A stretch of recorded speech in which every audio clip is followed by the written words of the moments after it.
Hi, welcome to the Minnesota Realtors e-video resource. My name is Chris Galler. We have the pleasure today of having Paul Egger, Vice President of Governmental Affairs, with us to discuss how the association comes up with its legislative agenda.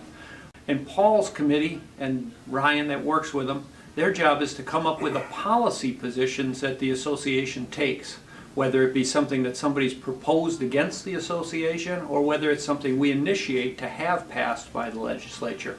So Paul, why don't you tell us, you work with a committee, how many people are about on that committee? It fluctuates year to year. The Governmental Affairs Committee this year is 47 members at present.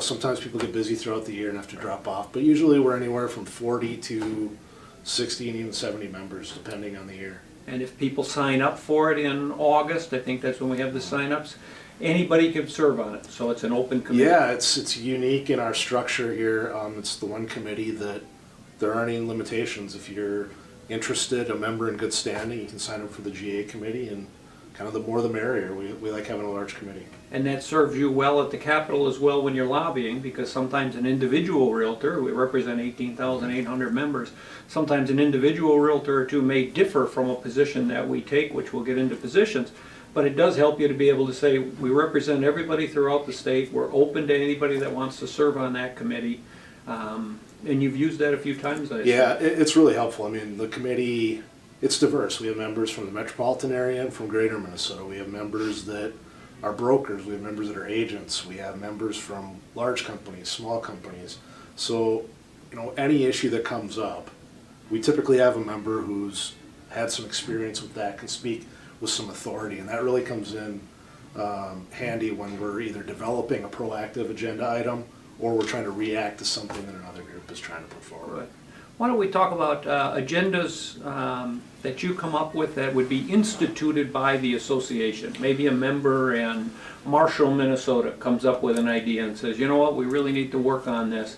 How do you kind of take that through to the committee process and have it be a position? That's a really common question that I get from the members, and just to be really clear, I don't come up with the positions, the members do.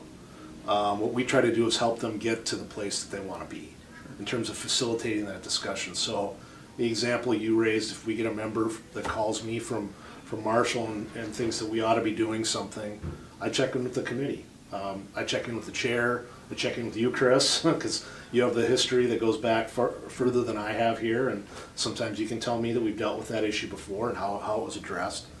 And if it's something that the chair feels warrants a full committee discussion, we put it on an agenda at the GA committee and we have that discussion. But no, I think, for the members that aren't familiar with the GA committee, the staff doesn't make those positions. We help the committee get there. We bring ideas forward that maybe we're aware of or NAR makes us aware of, and it makes sense for Minnesota to consider moving in a certain direction. But ultimately, the GA committee makes that determination for the association, our members.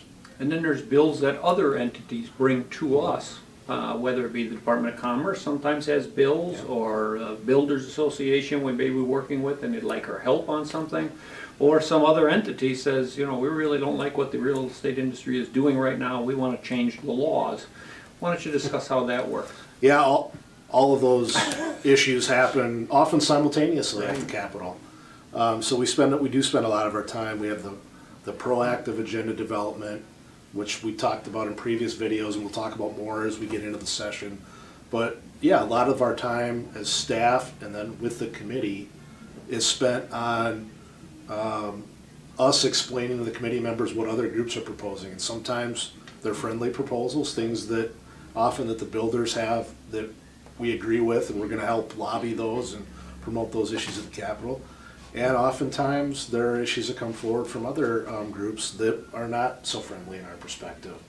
And we have to bring those to the GA committee, have a discussion.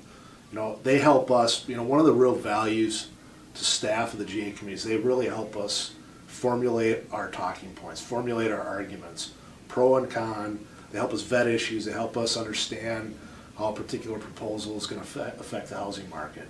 And so that's what we do. And one of the things that we have with the GA committee is the legislative session moves quickly, and so we have a steering committee that is appointed by the chair every year, and it's just a smaller subset of the full GA committee that we convene via conference call during the session on a regular basis that helps us in real time deal with those issues as well. No, because a lot of times things will come up where a constituent talks to a legislator and says to the legislator, hey, this is a problem for me, you know, we should really fix it. But they don't understand the full scope of fixing that little piece has ramifications to other areas. And, you know, it goes so far as we also really rely on our members informally. If we know a member has a lot of experience in a particular area and there's an issue that comes up at the Capitol that deals with that issue, we'll call that member and say, hey, here's what's being proposed. Help us understand how this would impact, you know, you and other members like you, or buyers and sellers, whatever the impact may be, and that we can bring back to the Capitol, and we use that in our lobbying. And the last one, the issues we deal with all the issues up there, right?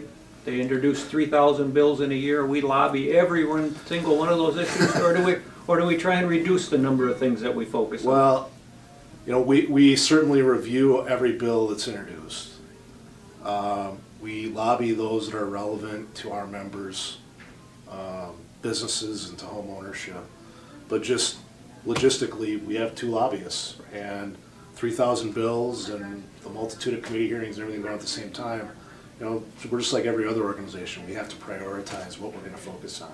And you guys focus in on things that are going to affect the real estate business and homeowners' ability to transact. Absolutely. It may have to do with an ordinance on hunting or fishing, that's really not our deal. Or it may have to do with how big football fields have to be.